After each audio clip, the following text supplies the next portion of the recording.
Hey, Elisa, how are you guys doing? As we're kind of like getting ourselves a little bit deeper into the 1970s. That means I've been kind of listening to like 70s music around the house. And I find 1970s solo artists really like annoying and vain. They're just a bunch of prima donnas. Prima donnas, 1970s. That's your joke of the day. Oy. Anyway, all right. So for today, we're going to talk about the women's movement of the 1970s. So for homework, you get to read Betty Friedan's The Feminine Mystique. This is a book that everybody read, actually women read, in the early 1960s, well into the 1970s. And it hit people hard. People read this book and they felt themselves in the book. It was a work of nonfiction, and it kind of talked about the role of women and this idea of what is your role, what's your life, that type of stuff. Um, and it really touched a nerve because it kind of communicated things that women were thinking themselves privately, but were not articulating publicly. And it began a public conversation about women and what should their role be, and what do women want. It was a powerful, powerful moment. So for homework, you had to read about that. And Betty Friedan like couldn't quite put her finger on what it was that was just kind of irking her when she wrote this, when she was thinking about herself and her own life. So she called it the problem that has no name. And so that problem that has no name is kind of what needed to be addressed by women's rights activists in the 1970s. So that's kind of what you're going to look at today. So we'll talk about Title IX, which you guys are the proud inheritors of. The fact that you guys can be all-star cross-country runners and all-star fencers is basically because of what these women did in the 1970s to make sure those opportunities were there for you. So talk about a little bit of that. Roe v. Wade is also during this time period, so that feeds into this. You're Due Now, Helen Reddy, I Am Woman, became the anthem for women in this time period. So that's kind of what we got for you today. There's also a video that I've included about Phyllis Schlafly, which is a great, great video of the New York Times. But again, I don't know if you have Hulu, but Hulu is now doing a documentary, like, well, not as much as a documentary, but like a little part miniseries on the life of Phyllis Schlafly, and kind of talking about this. I haven't watched it yet. I have still that 30-day free trial, so maybe I can get it in. But yeah, so that's what I got for you guys today. So there is homework, reading about Betty Friedan. Yeah, so I hope all is well. Stay safe, stay smart, and I'll talk to you guys later. Hello. So today we're going to be talking about the women's rights movement of the 1970s. And it was an active movement in the 1970s, seeing many gains for women during the decade. And I guess the story really begins with what you'll look at tonight for homework, which is a book written by Betty Friedan in the early 1960s called The Feminine Mystique. In the book, she describes a problem that has no name. And many women read this book and began to question their role in society. And of course, if you think about this in terms of the 1960s, where everything about society is being questioned, it kind of just was one more thing that was kind of percolating. By the time you got into the 1970s, you have an economic downturn. And with an economic downturn, women now have to join the workforce. Families can't survive on just one income anymore. So now women are working. With women working, you have them waiting longer to get married, waiting longer to have children. If they are having children, they're going to daycare, which is a new phenomenon in the 1970s. So you kind of see this. Also, with a younger population, you have more women going to school. You have more women becoming doctors, lawyers, that type of thing. So you start to see this movement. And as you see this movement of women entering the workforce, they want to be treated equal within that workforce. And this kind of becomes the foundation for the women's rights movement of the 1970s.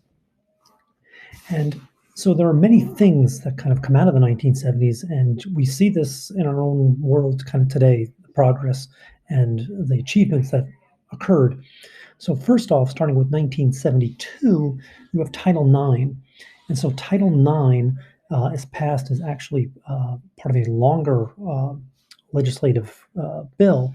But basically, what Title IX deals with is um, basically women's participation in sports. Um, and Title IX applies to high schools and Title IX applies to colleges. So if you think about this, if you talk to your grandparents, if you talk to your grandmothers, and you ask them about, hey, what kind of sports were there for girls growing up, there weren't many. There was cheerleading, basically was kind of what you had. Um, and then if you kind of compound that and then ask your mothers what kind of sports they had, you'll kind of see there's a few more as you get into the 80s and 90s. And then you compare that to the sports that you guys have that your Valley plays. So you kind of see this. And all this begins with Title IX.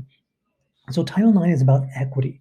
And basically, what Title IX says is that women should have the same rights and access that men have to athletic facilities on schools and campuses.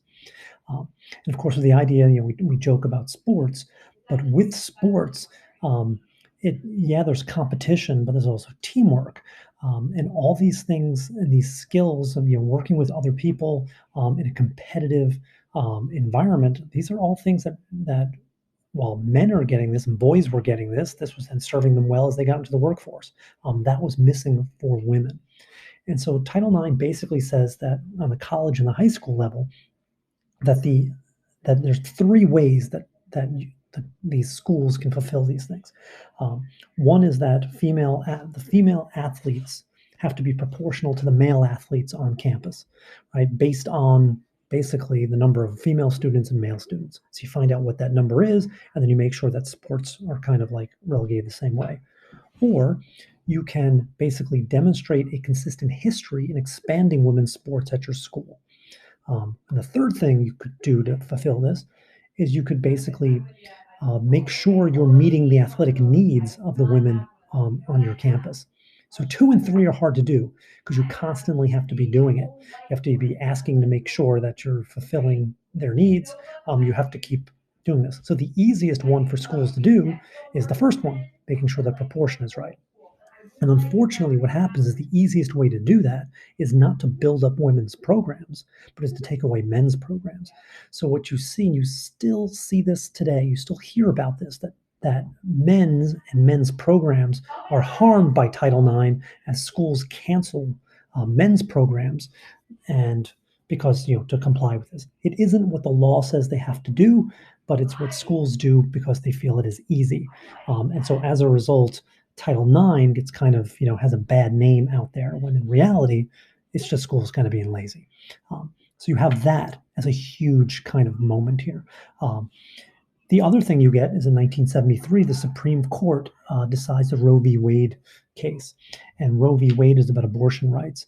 And what the Supreme Court does is they acknowledge that the right to abortion is constitutional. It falls into a right of privacy, which the court created in the late 1960s. Um, and so, of course, it's a controversial decision, still a controversial decision. It wasn't seen as incredibly controversial at the time. What was controversial about it was this idea of privacy and extending and this constitutional protection to privacy. Where else was that going? But it certainly wasn't about abortion, and abortion wasn't this cultural thing like it is today. But it's certainly seen as an expansion of women's rights.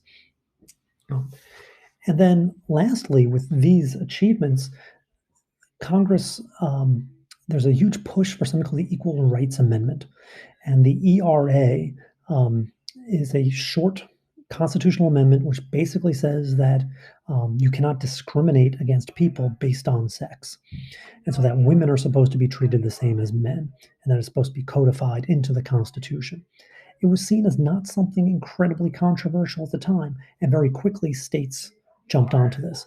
And then Phyllis Schlafly got hold of this, and there's a video, it's a great video, which I have for you as part of classwork to watch as well about the crusade for the ERA, in which Phyllis Schlafly is interviewed, as well as Gloria Steinem, who you see there in the bottom.